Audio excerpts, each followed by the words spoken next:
Olá, caros alunos, eu sou o professor Thiago Braga, sou o primeiro tenente da Polícia Militar do Estado de Minas Gerais, sou policial militar há quase 14 anos. Sou mestre em Gestão Integrada do Território, doutorando em Comunicação, especialista em Direito Militar, bacharel em Direito e bacharel em Ciências Militares. Sou um amante estudioso do Direito Penal, do Direito Penal Militar, do Direito Militar em geral. E será um prazer aprendermos e ensinarmos em conjunto.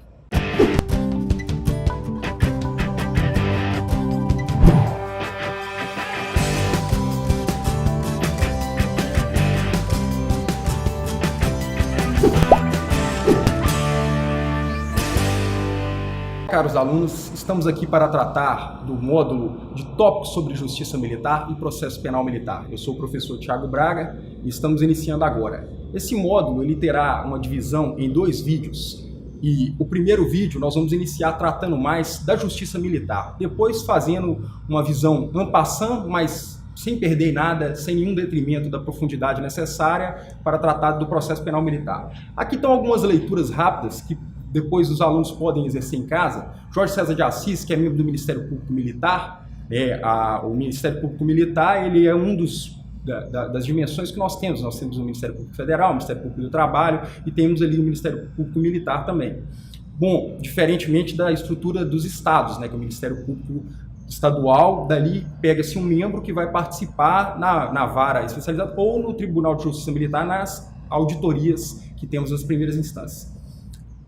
Nós temos também outro livro do Jorge César de Assis, Célio Lobão, que é um clássico da leitura, foi até homenageado recentemente, no ano passado, no STM, o Superior Tribunal Militar, fez uma homenagem para ele, que foi um juiz, auditor corregedor, de muito renome, escreveu bastantes livros, aí tem alguma sugestão. Cícero Robes Coimbra Neves, que é um grande escritor também, hoje é membro do Ministério Público Militar, mas foi capitão da Polícia Militar do Estado de São Paulo, é capitão do quadro de oficiais da reserva, porque quando o militar ele passa em outro concurso público, ele vai para a reserva não remunerada. Bom, João Ronaldo Roth, que é juiz, né, do Tribunal de Justiça Militar de São Paulo, na auditoria do Estado de São Paulo, e Gilmar Luciano dos Santos, que é tenente-coronel da Polícia Militar do Estado de Minas Gerais e é professor nos cursos da magistratura estadual. Ali tem um texto que depois os senhores podem ter acesso para ler, do Cícero Robes Coimbra Neves, que é muito bom a respeito da teoria geral de última forma, a respeito da questão da teoria geral do delito, vai ser no próximo módulo que nós vamos tratar. Esse texto ele é a respeito do discrimen que nós temos com a emenda constitucional 45, da mudança do escabinato ou escabinado para o Tribunal do Júri, que nós vamos comentar aqui em passando. Bom, o direito militar é o ramo relacionado à legislação das Forças Armadas. A origem dele vem da questão dos exércitos, e aí nós temos aí a Legião Romana, já trabalhando na época, Roma tinha muito um aparato militar, e o próprio termo castrense, que é equivalente a militar para tratar disso, ele vem de origem desses acampamentos militares. Nós temos aqui, com a chegada da família real ao Brasil, nós tivemos o Conselho Supremo Militar e de Justiça. Esse é o primeiro conselho superior que nós temos e ele é mais antigo até do que o STF, quando ele surge. A família real trouxe várias modificações, os senhores estudaram história lá e viram, por exemplo, o Banco do Brasil, que foi instalado aqui, um desses contextos foi trazendo esse Conselho Supremo. E depois se transformou no Superior Tribunal Militar, o STM atual. É importante ressaltar aqui que a Justiça Militar Estadual, ela já surge bem mais à frente, ela já surge num período que nós temos ali da fase pós-revolução constitucionalista de 32, em 1934 é a primeira Constituição Federal que faz a previsão das justiças militares dos estados. E logo em seguida, em 1936, nós temos formalmente a primeira autorização e a partir de 1937 começam a ter essas justiças militares estaduais. De antemão, já adianto que justiça militar estadual, que nós temos tribunais de justiça militar, são somente 3 estados do país, que é São Paulo, Minas Gerais e Rio Grande do Sul. Iniciando com a Constituição Federal de 1988, nós temos a Justiça Militar da União, então nós temos das auditorias ao Superior Tribunal Militar. Nós vamos separar aqui a Justiça Militar Estadual, a Justiça Militar da União, e à medida que for tendo os slides, depois podem ter uma leitura que nós já vamos iniciando aqui com o start, alguma coisa maior para poder falar. O juiz de direito do juízo militar é no âmbito estadual. Com a emenda constitucional 45, nós tivemos uma mudança na denominação no âmbito estadual, não se chamando o juiz auditor mais, o juiz auditor ficou somente para a Justiça Militar da União. Mas continua-se tendo as auditorias militares, só que são as auditorias de justiça militar estaduais, a JME.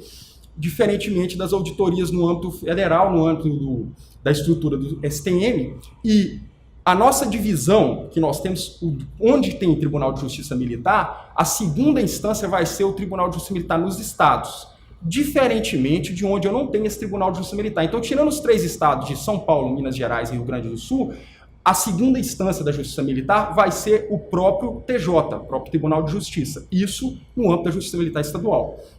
É importante a gente falar que o parágrafo 3º do artigo 125, ele prevê a criação de novos tribunais de justiça militar em estados que o efetivo militar supere 20 mil homens.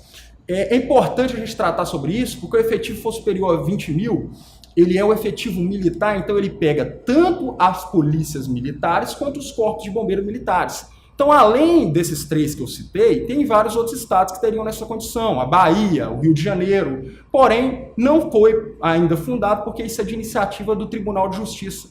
E os TJs desses estados não tiveram esse interesse de fazer essa justiça militar. Mas lá vai ter a vara especializada para cuidar da questão dos crimes militares. É importante a gente separar também, e já é uma pergunta por que não temos, nós não sabemos, porque isso é muito importante para a questão da hierarquia e disciplina, que são bases constitucionais dessas instituições militares. Os tribunais, nós temos a diferença. No STM, nós temos 15 ministros. 15 ministros, como é tratado os tribunais superiores, a denominação ministro mesmo, devidamente. Esses 15 ministros, nós temos ali uma divisão de 4 representantes ali do Exército, 3 da Aeronáutica, 3 da Marinha. A Marinha é a força mais antiga, eu deveria ter falado até na ordem, mas eu comecei do 4 efetivo do Exército, que é maior por causa do efetivo ser maior também. Tirando esses 10, nós temos ali 3 representantes do 5º Constitucional e 2 ali, um representante da magistratura e outro do membro do Ministério Público. É claro que o 5º Constitucional, o artigo 94, nós vamos explicar aqui, a questão dos 10 anos, né, de carreira na profissão, como advogado notável saber jurídico, todas essas questões que depois os alunos podem verificar em casa, que é mais atinente à matéria de constitucional. Já nos tribunais de justiça militares, nós temos a previsão de 7 juízes. Chamar a atenção para essa denominação, que muito embora exerçam todas as funções de desembargadores, por causa que são, né, na segunda instância da justiça militar, são chamados juízes. São chamados juízes. Né? O Tribunal de Justiça Militar, na denominação, eles são juízes, ao invés de desembargadores mesmo, exercendo essa função.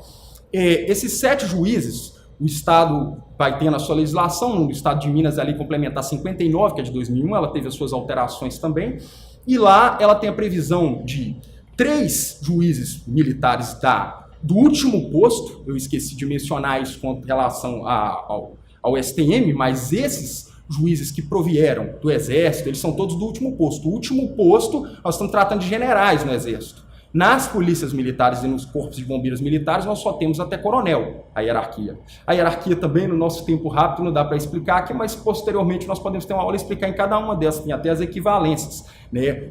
Os almirantes, né, na Marinha, os brigadeiros, né, na Força Aérea, na Aeronáutica, nós temos as diferenciações das terminologias, mas são equivalentes a generais.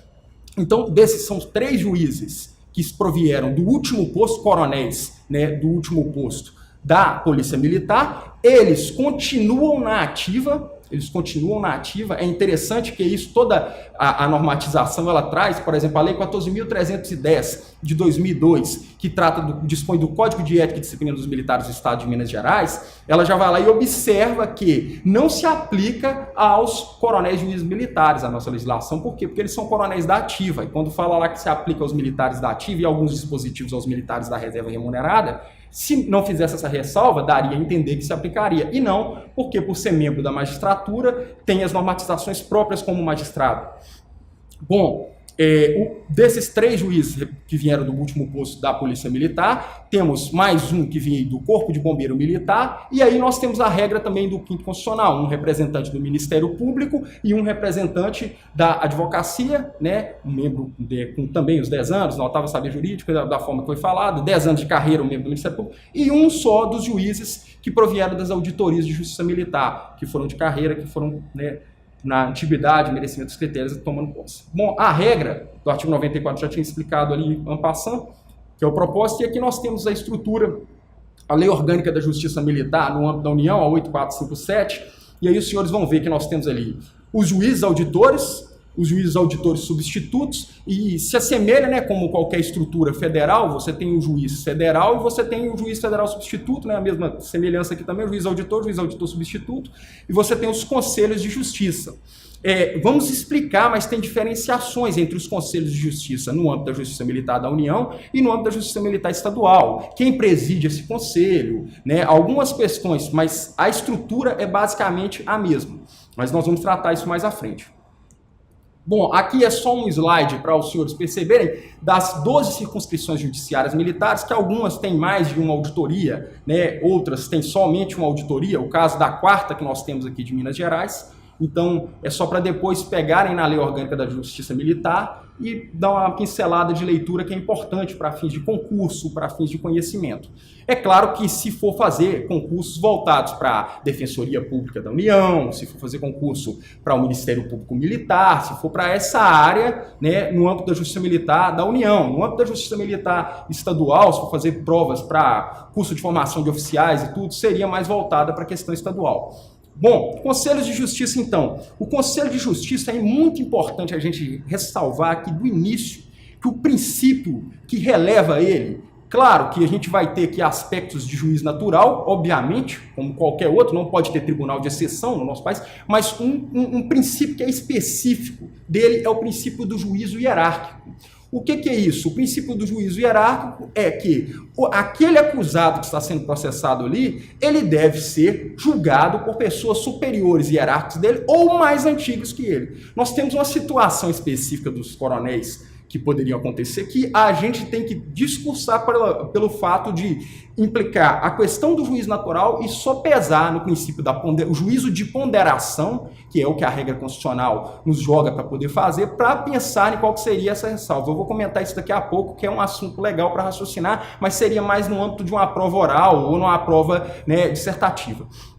Bom, então, o conselho especial e o conselho permanente. O que são esses conselhos? O conselho especial é aquele conselho que ele julga os oficiais. Tem uma subdivisão de oficiais e praça na questão da hierarquia militar. As praças são aquelas que são voltadas para a execução do serviço propriamente dito. Os oficiais são para o comando, a gestão da instituição. E em cada nível, começa no posto de segundo tenente, você tem o aspirante oficial, que ele aspira a ser oficial, né? Eu não vou entrar com muitos detalhes, mas o segundo tenente em diante já começa a carreira dos oficiais, é quando chega a carta patente dele. Quem possui patente e postos, né, são os oficiais. As patentes e os postos são prerrogativas dos oficiais. As praças possuem graduações. Esse conselho especial ele é para julgar os oficiais. E a mesma regra do juiz hierárquico vai se aplicar ali, que nós vamos explicar. A diferença aqui básica é isso. O conselho permanente é para julgar as praças e no âmbito da Justiça Militar da União também para julgar os civis, porque a Justiça Militar da União ela julga civis, né? A Justiça Militar Estadual não. E nós vamos explicar por força da Emenda Constitucional 45 que não. Só esclarecendo que a Justiça Militar da União, ela tem essa competência de julgar os civis, mas os posicionamentos do STF, todos mais recentes, é quando o comportamento do civil atentar contra as instituições militares, as Forças Armadas. É quando tiver aquele intento ali. O Conselho Especial, então, como que funciona o Conselho Especial? O Conselho Especial ele vai ter ali, no âmbito da Justiça Militar da União, a diferença para a Justiça Militar Estadual, que eu já falei aqui no início, que é quem preside, mas não expliquei, só falei que é essa diferença. Quem preside o Conselho, né, tanto especial e permanente, no âmbito da Justiça Militar da União, é o juiz militar, né? Esse conselho, conselhos de justiça que temos aqui, eles são fundados no que se chama de escabinato ou escabinado.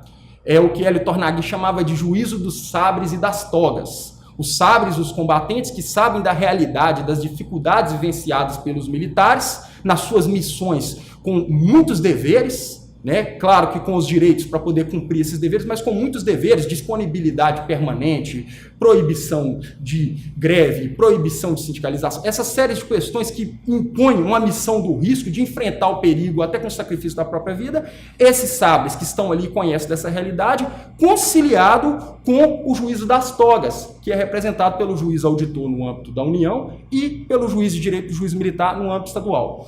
o que é importante eu separar? Que o Conselho Especial, para julgar os oficiais, ele vai ter ali um oficial como acusado. Então pode acontecer de ter ali o que nós falamos da questão de ser só mais antigo. E aí você poderia ter um coronel sendo julgado por um crime militar e ele teria no conselho dele só coronéis mais antigos que ele. E se ele fosse mais antigo que dos outros que estão ali?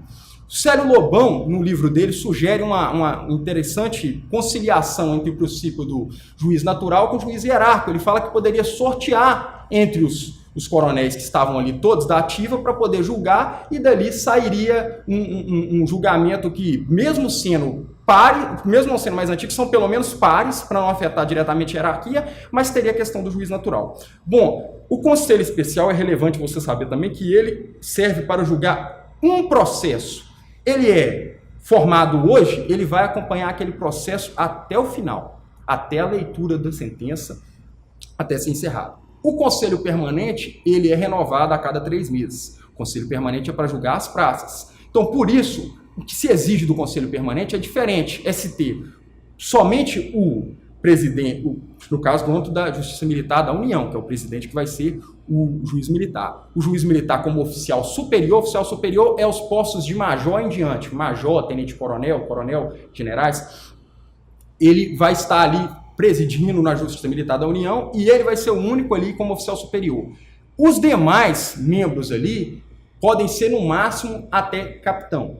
Em algumas terminologias vão vir de uma forma diferente. Na Marinha, a denominação capitão vai de capitão-tenente, né? Aí vai corveta, fragata e mar-e-guerra, mas são similaridades com o mesmo dizer, o mesmo posto, até no máximo capitão. Então seriam tenentes e capitães, porque o julgamento é de uma praça, não justificaria de ter oficiais superiores a mais além do presidente. No caso do âmbito estadual, o presidente é o juiz de direito do juízo militar, ele que preside o conselho. Nós vamos tratar daqui a pouco das competências mais claras, já e explicamos isso se fosse no âmbito estadual, como fazer com o coronel da ativa, se fosse mais antigo, nós demos algumas sugestões que pode ser tratado. Bom, a Constituição Federal, então, voltando aqui, nós temos no artigo 122 a 124, tratando da Justiça Militar da União. A estrutura nós já tratamos aqui, pegando até o STM, no 122. Então eu não vou me ater aos detalhes pelo tempo, eu vou pegar o 124 que trata da competência da Justiça Militar da União. E aí nós vamos ler lá que, quando você tiver a leitura do artigo 124, é muito interessante que ele fala, compete à Justiça Militar, e ele não fala mais nada, porque a Justiça Militar que ele entende é a Justiça Militar da União mesmo, julgar os crimes militares definidos em lei. Então, é uma competência garantida pela Constituição, que é o certo de ser feito, mas que estende à lei ordinária a capacidade de ampliar essa com a criação de novos delitos.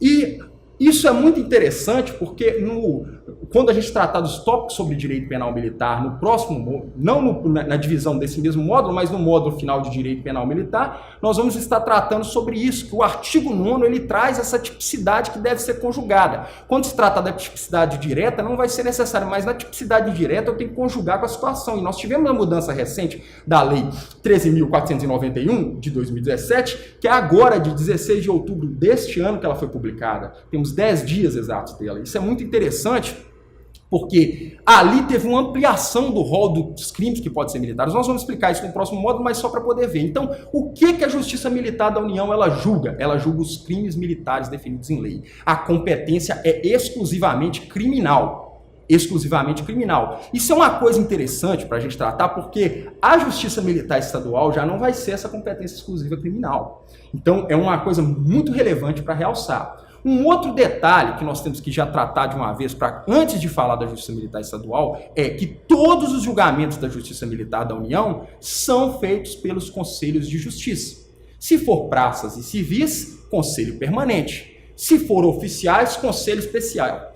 E, meus alunos caros, se for em concurso de agentes, praças e oficiais em conjunto cometendo um crime militar, aí é simples, a competência do Conselho Especial absorve. E se depois, durante o julgamento, entender-se que, na verdade, o oficial não foi o autor do crime, o autor foi somente as praças que estão ali, foi somente aquela praça que está sendo julgada em conjunto, e aí, vai voltar e constituir um conselho permanente? Não. Isso feriria a economia processual, isso seria ilógico, vai permanecer aquele conselho especial que estava ali, até o final.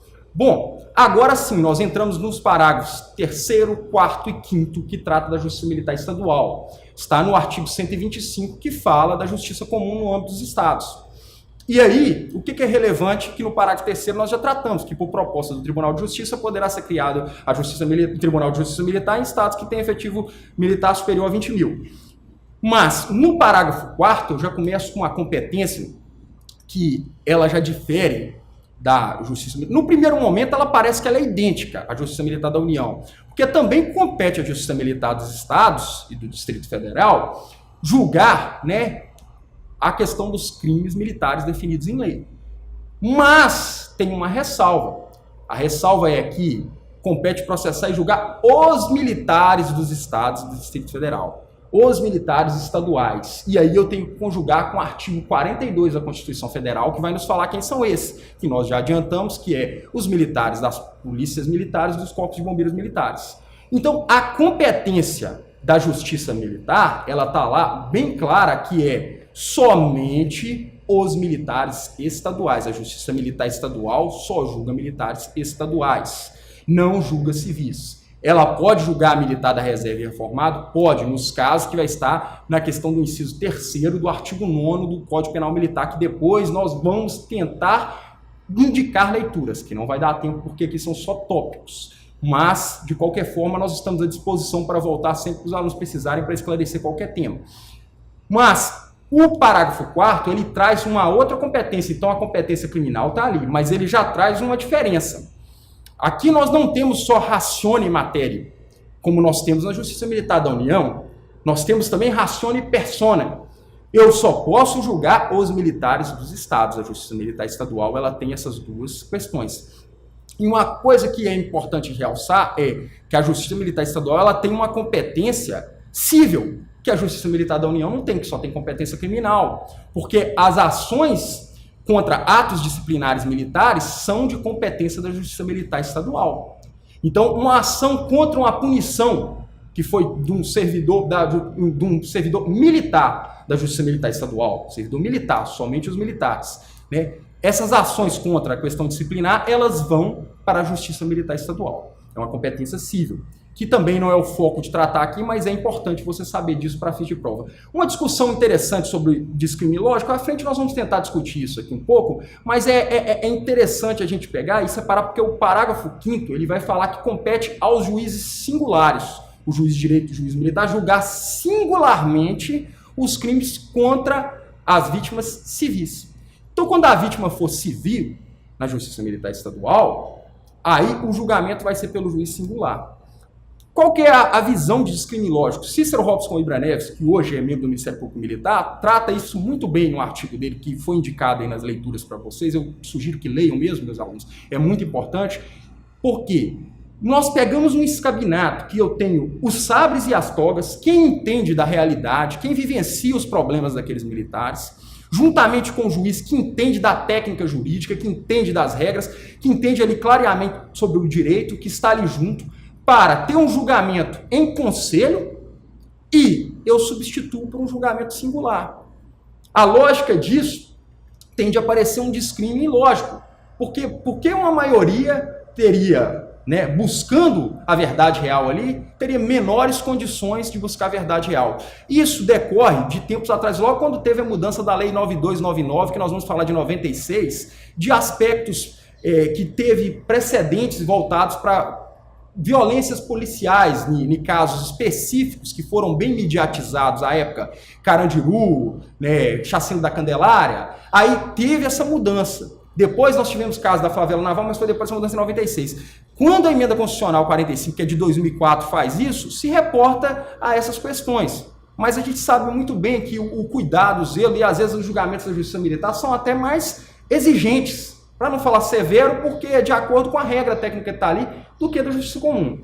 Bom, então isso é um preconceito, isso é um discrime que foi tido à época, que se interpretou que o julgamento seria um pouco mais de coadunar com questões erradas. Não, os regramentos não têm essa preocupação, muito pelo contrário.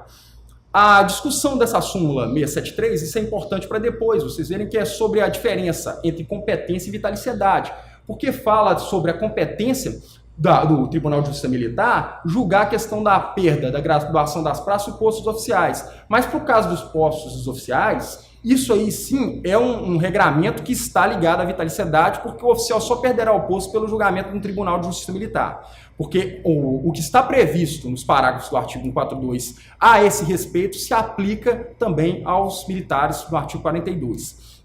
O regulamento da Constituição fica claro, mas nas graduações da praça não tem essa previsão da obrigatoriedade. Mas só que, se tiver lá o julgamento e viu que o crime lá é superior a 2 anos, o Tribunal de Justiça Militar vai ser competente para isso. Competência é diferente da vitaliciedade. Bom, falar da solução de conflito de competências aqui entre a justiça comum e militar, se a gente conseguir tratar desse assunto dentro do nosso tempo, já é uma coisa muito relevante, que aqui vamos separar muito bem o que é a linha de competências da Justiça Militar no âmbito da União e no âmbito do Estado. Mais uma diferenciação para vocês terem condição de fazer quaisquer provas nessa área que forem se predeterminar a fazer. Bom, no âmbito federal, no âmbito da Justiça Militar da União, eu tenho que separar aqui, eu tenho o juiz auditor e o STM, eu tenho os conselhos ali, junto com o juiz auditor, presidido pelo juiz, mas todos os julgamentos, né, da primeira instância são dos conselhos da Justiça Militar da União. Eu não tenho essa previsão do juiz julgar singularmente. Esse julgamento, se ele for ter um recurso, ele vai ir ao STM. É importante esclarecer que tem um julgamento que a competência originária é do STM. Tem outras competências, mas esse a gente tem que esclarecer de início. Os generais, eles são julgados pelo STM. Os generais, eles são julgados pelo STM.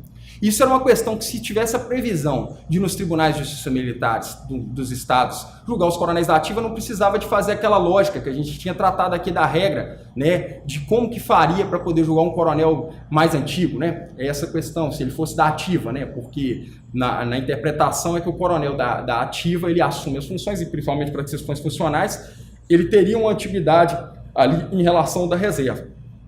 Bom, essa solução de conflito de competência, então, eu tenho o STM.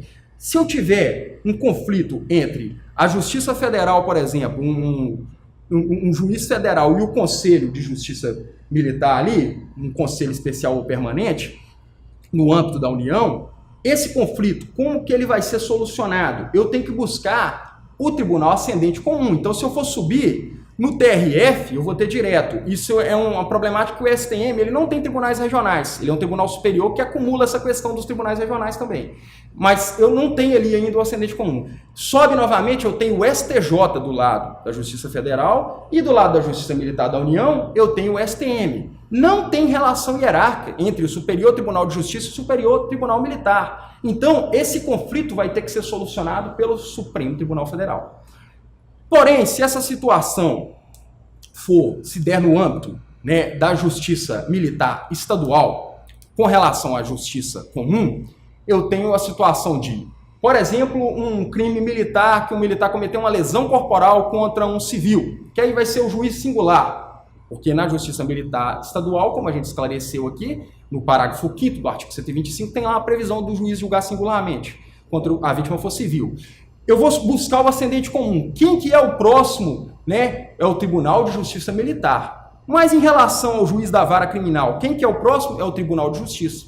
O Tribunal de Justiça do Estado para o Tribunal de Justiça Militar não tem relação hierárquica. O Tribunal de Justiça do Estado, ele foi quem deu o pontapé inicial para criar aquela Justiça Militar. Mas depois que ele criou o Tribunal de Justiça Militar, eles são equiparados ali na função. Então, o próximo ascendente ali na hierarquia que vai ter do Poder Judiciário, que vai ser comum para ambos, é o Superior Tribunal de Justiça, o STJ. Então, quem vai solucionar esse conflito de competência é o STJ.